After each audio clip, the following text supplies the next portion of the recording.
And that's how you know if they're a cop or not. What's going on, everybody? This is the Cover Band Confidential Podcast, the podcast for cover band musicians and band leaders to learn how to rock more and suck less. Here in Atlanta, Georgia, I am Adam Johnson. And here in Greensboro, North Carolina, I'm Dan Ray. Got the little bit of the had a little bit of the live stream coming. How's the Facebook audio coming back at you? What it is. Yeah. It is, we're very professional. I think you guys already know that by now. So, this is just par for the course. Yeah. In fact, we were so professional, we're now cannibalizing our own content just to show people how professional. It was a good piece that you made this week. It was a good piece. It was. So the story behind that was there was a company that was like, hey, we'll transcribe your episodes for this monthly fee. Here's a free one. And I went through, I was like,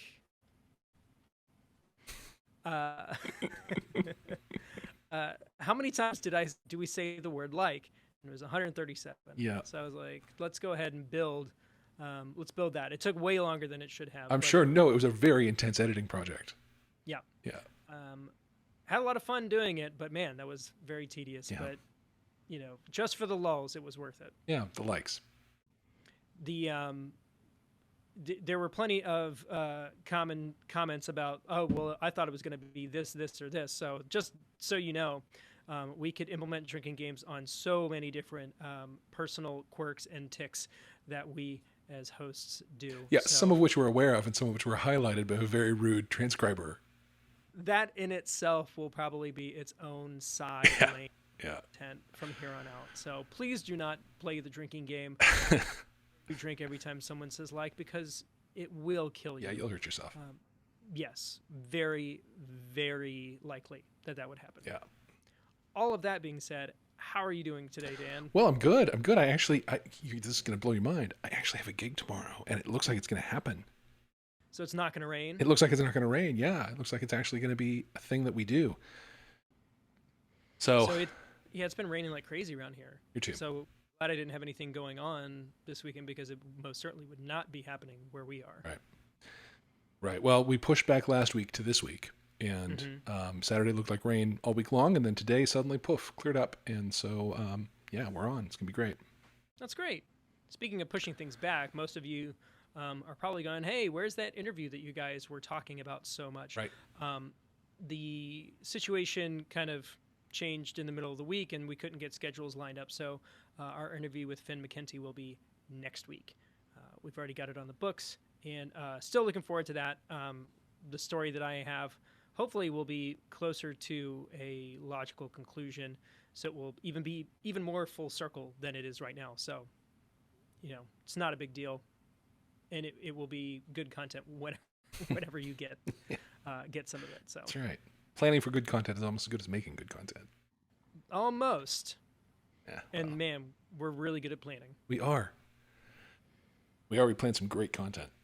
So as far as tomorrow goes, like what kind of prep work have you done? What is tomorrow going to be looking like? None. It's the acoustic duo. So Taylor and I haven't seen each other since the last one.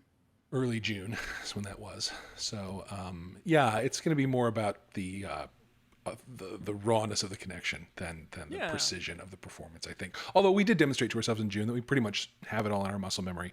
I will, after we get done recording this tonight, I'll run through the set list this evening and just make sure I have all the chords in my hands and everything, and haven't lost track of anything in the intervening weeks. But it'll go fine, and the people that I know are coming are just happy to see us, happy to be out. So, Yeah, I think there's a bit of a grace situation for sure. In that. Definitely. Yeah. But, looking at the way that things are going, I had posted something earlier in the Facebook group from a guy named Mike Menza, who is a drummer up in New York City, who's in a bunch of groups that I really, really like. Posted a really kind of thought-provoking piece on his page that was basically like, a lot of people are, got punched in the gut, but it's like at the end of this, the people who are going to be okay on the other side of this are the ones that like kept their heads down and like continue to work on things. Yeah. So I really, and I think it's true. I think we're going to be in a situation where um, those of us who really feel compelled to do this kind of work and who really are passionate about it will be the ones that turn out, okay. Yeah. But I think for a lot of folks, a lot of the man cave bands, a lot of the people that we kind of like joke about, this may be the thing that like maybe this isn't for me anymore. Yeah, it could clean some people out. The other thing that I'm seeing, and I'm seeing two instances of it in my market is, we are in a very politically fragmented moment right now, and I'm seeing two bands where members are publicly arguing on social media about the things that people publicly argue about, but it's like the drummer and But the guitarist of this band, like, and I mean, through personal channels, right? Not like through their official channel, no, right? no, on personal channels. Yeah. Yeah. So it's not like they're poisoning the brand of their band, but I worry about how they're going to emerge, cause it's as ugly as anything I'm seeing out there. And yeah, it's not great. I mean, we talk so much about personal branding, and it's funny. I actually had a conversation with somebody today, and they were like, I was kind of we had been talking back and forth about whatever this long game is with whatever it is that we're doing and all the different channels that we are trying to kind of get into. And he's like, "What's the point? Like, if everybody's trying to be a quote unquote internet star, like, what's the upside?" And I was thinking about it, and I think, the way that I was kind of looking at it is that it's not about like the internet is not like a monolithic thing. To be big in a particular like lane doesn't have to look like, somebody like Logan Paul or these YouTubers who have millions of subscribers. Right. In order to kind of be successful in a particular niche market, whatever, that group can be fairly small, in the grand scheme of things, but still be valuable. And, for us, it's a matter, like, I look at this as personal branding beyond anything else. You and I have decided that we're going to stick our necks out and, act like authorities. And, for better or worse, Right. We established ourselves in some way. Yeah. In that realm. Yeah. So if it is relevant to people and, what we say holds weight to them, then that is the authority, And that's the whole story about that. It's not any more complicated. And that's the thing is that, Dan and I both feel strongly about things, but we don't tend to share them. Now, I mean, if you've got, any semblance of, Google Foo or have looked through our things, I think people know where we stand, but we don't really, put it out there. I sometimes can't help but leak it onto the podcast, but yeah, but I mean, it's not wise to like just be really, out and about with those kinds of things. It's better to have those conversations with people. Well, that and then if you find it's your bandmate that you're, calling names because they don't feel like masks are necessary, just rethink that. Please rethink that. Yep. Yeah. Yes. I mean, I'd like him to rethink that too, but everyone should just rethink. That's kind of what it comes down to. Yeah. On a slightly brighter note, change your topic if you're ready. I'm so ready. Thank God. This week, two venues, neither of which I've played before, had people reach out and say that they'd like to book us for after the next phase of reopening starts. Okay. And that's the first time I've heard it pegged to that. So customers of the venues were requesting that the venues book you guys for stuff? Well, so one of them is a guy who used to come to my music trivia thing, one of my total regulars, who is also a bartender around town and a trivia host. So he's going to be hosting trivia at a place. And he said, hey, we should do once a month, Dan doing the music trivia. And they were all in. So that's exciting. And then the other is somebody that Taylor, my partner in the acoustic duo, was talking to them. And they were interested too. But the thing that jumped out at me is in both cases, what they said was, we'll schedule it once we're in the next phase of the Yeah. come back out, right? Which is the first time I've heard it pegged to that. And I think that's really interesting. I think that means places maybe starting to get their head on straight about we're going to not try to force anything to happen now. Yeah, I think a lot of people are looking at things kind of. There is a bit more of an opening up kind of idea. Yep. A lot of the places that were kind of very gung ho about shutting down and being safe and kind of like following the rules and all of that kind of stuff started opening up. The one that was most impactful to me and the guys in my group is that Venkman's opened up for curbside and takeout Great. today. Awesome. So for us, that's good news. One, that they're still financially viable and that they can continue to run their business, and we want them to succeed because they've been such an advocate for us and our brand and the kind of things that we like to do, and so that's very exciting for us to try to to see. And I don't know when they decide they're going to start doing live music again. I'm not really concerned about that right now, but the fact that they're getting back out there and trying to get open and try to get stuff coming in is good. Yeah, it is. It is, and doing it right, not trying to cram people into a dining room. Yeah, they've got like this I think they have like 4 or 5 like picnic tables. Like they don't have like a al fresco option that's viable for them. Yeah. Yeah. So you do takeout, right? You do curbside. That's the way to do it. Yep. Yeah. Yeah. I mean, I think the places around here that I've seen, there are some places that are just doing music, just full on doing music. And they tend to coincide with the places that are not making their people wear masks and not requiring it at the door. And that tend to be, 201, they're getting blasted in their Yelp and Google reviews and things like that. Yeah. Not Yelp. Yelp. Yeah, that's right. Too many social media sites. I can't keep them straight. But this was the first time I heard like, we're making plans, but we're going to wait until it seems like it's reasonable to execute, which made me happy. It was a good way to think of it. No, that's definitely the way to go. And we're going to, this is temporary. I know it doesn't feel like it. It is. We talked about it being temporary, 5 months ago, which feels quaint. But I think it is a kind of look at this long term. Our hope is that 2-3 years from now, we're going to be like, remember like where we lost a year? Yeah. And for once, like I wasted a year and it wasn't my fault. Right. All the times in your 20s where like an entire year went by and you got nothing done just because you didn't feel like it. Yeah. At least in this situation, you've got a good reason. Yeah.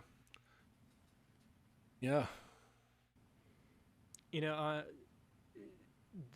I've been joking about like this guitar work not getting done, but like this is perfect time to get things right and do this kind of stuff because you do have the opportunity and you might as well take advantage of it however you see fit. That's right.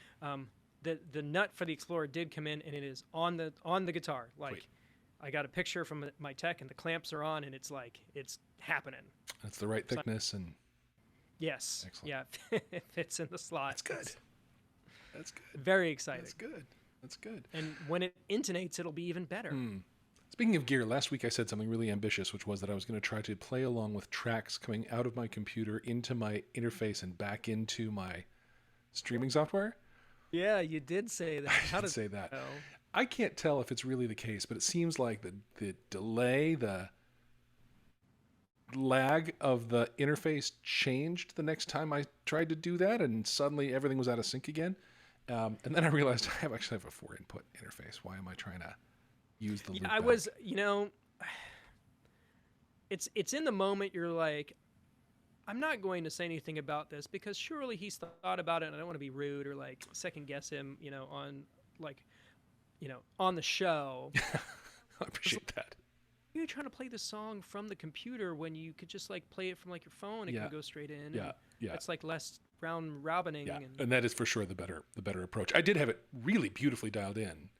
And then the next time I went to do it, it was all just a disaster. And so we're not going to do that. We're going to take a line in off the iPad and just have all the channels come in rather than one out and back. Yeah. So speaking of that, I've been talking a lot about this software update with my company's product and how stoked I was. Well, the beta came out, and the thing that I was really excited about didn't make it. That happens. So it's not a bad thing. It's not like a deal breaker, but it was a thing that was going to, like, in my opinion, like make it like next level top tier. It's still going to require a little bit of finagling, but like, we'll see if it's viable as a standalone unit. If it's not, it's viable in the way that I was using it before. So Cool. Not a big deal at all. Cool. Let's see, what other stuff were we talking about? Well, I have an actual topic. Yes, so we do have that. Oh, I did want to say, for anybody who's out there who listens to the podcast, I am going to be in Nashville in a couple of weeks. Wow. For my birthday, it was just kind of like, we got childcare, and I was like, let's get out of town. And I know that we've got a fair amount of people in Nashville who listen, so I will be up there during Labor Day weekend, the 5th through the 7th. So if you want to, I don't know what my availability looks like, but if you've got time and you wanted to say, hey, shoot us an email at coverbandconfidential@gmail.com or DM me or whatever, and we'll see if there's any way to make a socially distant kind of situation happen. That'd be cool. We'll just have to see. Coverband Confidential meetup. You can get me on Zoom. Yeah. And then or you could just drive to Nashville. I mean, that's unlikely, but stranger things have happened. I don't know. It's true. So yeah, we wanted to dig into something in particular. This is something that Dan hit me up about earlier in the week, and it was, honestly, I'm not trying to be full of myself or whatever, but it's just like, it was a service that I'd totally forgotten about because I hadn't. My band definitely had accounts for it, but it wasn't a platform that I used a whole lot. So why don't you get to it? Yeah. Well, so this is a story of two websites, one of which you really need to know about, and the other of which we have a story to tell about. So the one you need to know about is a website called Have I Been Pwned? PWNED. HAVEI been PWNED.com. Stupid name. Yeah, we'll put it in the show notes. Yeah, I should have thought to put it up on the screen right now, but I didn't do that.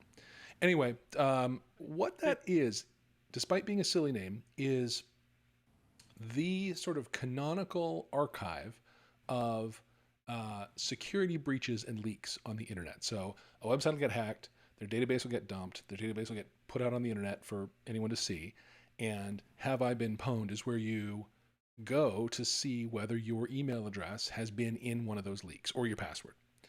And I really recommend right now that every single person go to haveibeenpwned.com and put in your email address and be floored at how thoroughly breached your account security is. And then take that password that you don't, I know nobody in the sound of my voice reuses their password at every single website. Everyone listening is smarter than that. You all know not to do that, right? Yes. There's no way that I'm using the same password I was using on my college email account for, like, I don't know, hundreds of services that I signed up for. Exactly. You're just smarter than that. Yeah, of course. But if you weren't, you could go to Have I Been Pwned and put in that password that you are not using everywhere, and it would tell you how many times that password has shown up in those dumps, or whether it has at all. Maybe you're lucky. But the point of this website is to scare you straight, basically, and convince you to please use a password manager, or at least come up with unique passwords for each site. Really, a password manager is the thing to do to have real security. So I had one. I don't use this anymore, so I don't feel bad sharing it. But the way that I used to do it is the password for whatever, let's say, was like a Hotmail account. The password would be I hate Hotmail 1. Like the hate would be like the @ symbol or something. Yeah, HAT. And so if it was Facebook, I hate Facebook 1. If it was, H the number 8. Yeah. No, there was I did it in a bunch of different iterations, but yeah, it was just an easy way to remember it. But it got to be, because there was, on some of those sites you have to like change the password regularly, and it's like I hate Facebook 2 and I hate Facebook 3, and you're like, I don't know where I am anymore. Right. So I had to stop doing it. Right. It felt clever at the moment. Of course it did. Now, what you really want is, I don't know So tell me what you want, what you really, really want. Here's what I want is for people to not know any of their passwords, but to have really good secure software that's managing it for them. I couldn't tell you, the passwords from my banking and my retirement account and the ones that matter, I don't know them. Right? I use biometrics, the fingerprint scanner on my my MacBook Pro mostly, to unlock the software that knows them. So are you using 1Password? I'm using 1Password, yes. Okay. Yes. And there are some others that are like it. I like 1Password, but a lot of them are pretty similar. Yeah, I use the OS 10 password generator. Also good. iCloud. Yep. Keychain, and then my Face ID on my phone or my fingerprint ID or whatever. Also good. Also good. As long as you remember to use the password generator and not just type in your one that you reuse everywhere. Right. Yeah. Here's why I bring this up. I've asked Have I Been Pwned to notify me when my email address shows up in new breaches, and I got an email from them on Tuesday telling me that my email showed up in a breach from a site called SonicBids. Now, SonicBids is kind of like a baby gig Masters. What's it called now? The Bash. The Bash, right? Bash. Right. So it's you register for it and people can search for providers for things, including music and whatever. And I signed up for it once, I guess. I don't think I ever used it. That's is for though. SonicBids is a way for like festivals and stuff to charge artists to apply to play for slots that aren't available to them usually. I'm glad I never dug in then. No, SonicBids was a bit of a shakedown. Like my original bands had SonicBids accounts, and you get an email. It's like limited spots available for this blah blah blah festival, where you have to pay $10 to $15 to apply for like 3 slots, and it's just a way for event coordinators and like booking agents to make a bunch of money off of crappy shows. I do remember unsubscribing from those emails. Yeah, now that you mention it. Well, and just to not only did they screw you over on the business thing, they also leaked your information. Yes, and not just me. They leaked 751,000 accounts. That feels like a lot. I mean, as things, that's solidly medium size for these things. 750, if it was 750,000 pennies, like how many is that? That's like, is that $7,000? $7,000, $7,500. Yeah. That's. Listen, a hacker who has your email and password could get way more than a penny from you. It's true. Especially if you're reusing that password at your bank. Ooh. Oh, great. The what leaked for those 75,000 accounts was email addresses, names, passwords, and usernames. Yeah, that's a lot. That's bad. This is why you want to this is why you want to make sure that you are using a different password, different places, because these things leak. And I really do recommend going to Have I Been Pwned and checking out your status and subscribing for this, because when, janky shakedown websites get hacked because they have lousy security, actually, that's not really fair. It can happen to anybody. It happens more than you think. But the feeling is right in that sense that like you feel crappy about it, and that's a legitimate reaction to having your private information sent, absolutely. And in fact, I have been getting emails from the content of the email is like, hey, I know your password, it's this. And in fact, that is a password that I have used a lot of places in the past. Seen those. Don't use it anymore. And then it says, I hacked your computer, I turned on your camera, and I've been watching you. Saw you do a thing. That's right. I know those websites you go to. So send me money. They don't. Well, here's what happened is they found your password in one of these dumps, password and email, and they're just emailing everybody, and they're probably getting some Bitcoin out of it. So it is the shakiest of shakedowns. And it is quite shaky because, what they're alleging is, it's cute. It's a thing. And most people, anyway. Yeah. Well, but it's just the law of large numbers, right? You send out 750,000 of those, and there'll be some suckers, especially people who signed up for SonicBids, apparently. Yeah. So anyway, we just wanted to share that because, it is a breach of a website in our industry that probably we have listeners who had accounts in that dump, and you should go check that out. So, I put my email addresses in, and every single one of them had been compromised. Sure. Like, not a single one was unscathed. Yep. So, and this is one of those rare situations where like our like work world and like our hobby world kind of Exactly. overlap, and you get to use your IT and cybersecurity smarts Yeah.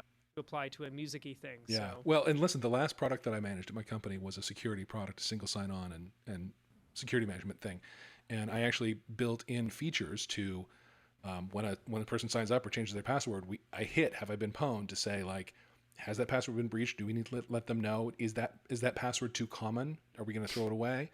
yeah, And I learned as I was demoing this and talking about this feature with the executives in the company as I was talking about the feature, I'd put in their email address and pull up the breaches that they had been in, and there always were some. But I always like to pregame it because some of them are not something that you want to put on the big screen in the conference room that the boss had an account at. yeah, So, oopsie doopsie. I never actually I always pregamed it enough to know whose passwords to avoid. That was always my favorite thing when I worked for Apple. Is like you'd have people come in and you'd ask for like their email address, and it would be like the the one that I loved the most, and I still remember, was this guy came in like a suit. He was like very well dressed, very like executive, very businessy, and when he was trying to get like an appointment or whatever, and we asked for his email address, and it was like Blink 182 something at like AOL.com. It was like the email address he had in like high school. Just never bothered to change or whatever. It was just, I was like, really? I mean, I definitely have an email account that I've had for 20 plus years at this point, but it wasn't terribly timely when I got it in the first place. Yeah, or embarrassing, I hope. So yeah, I mean, if you're going to if you're going to put yourself out there, make sure that you a somewhat legitimate professional-ish email address for people. Yeah, for sure. So,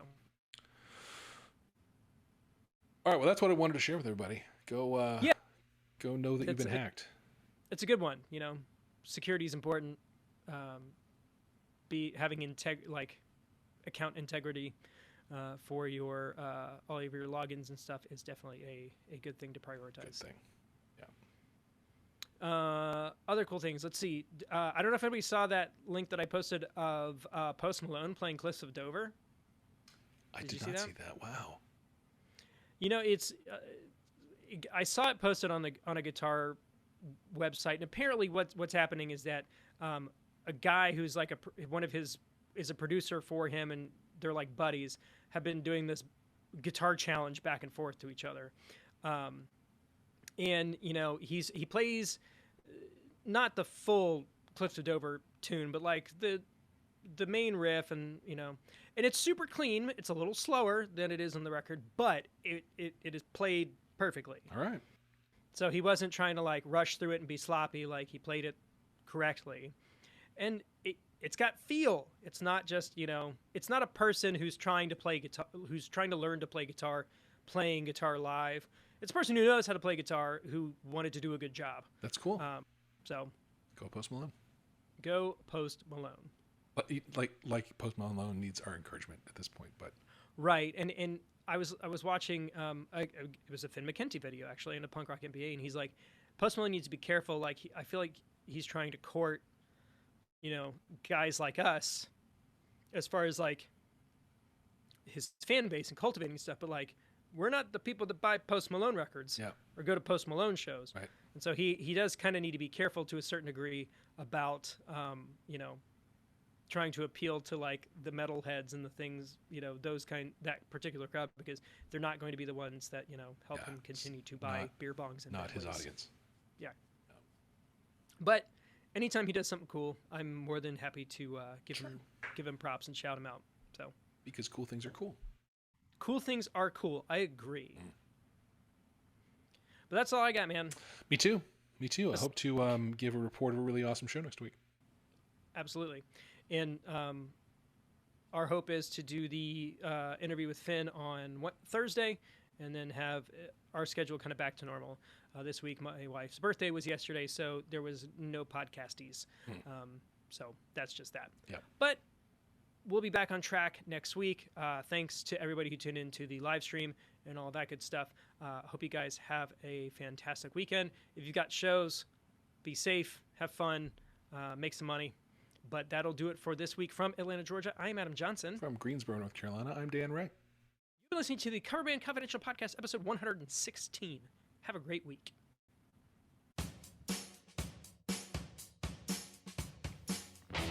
Thank you so much for tuning into our podcast. If you want to help us, be sure to share us with your friends, follow us on social media, and if you haven't already, please leave a review for us on the podcast platform of your choice.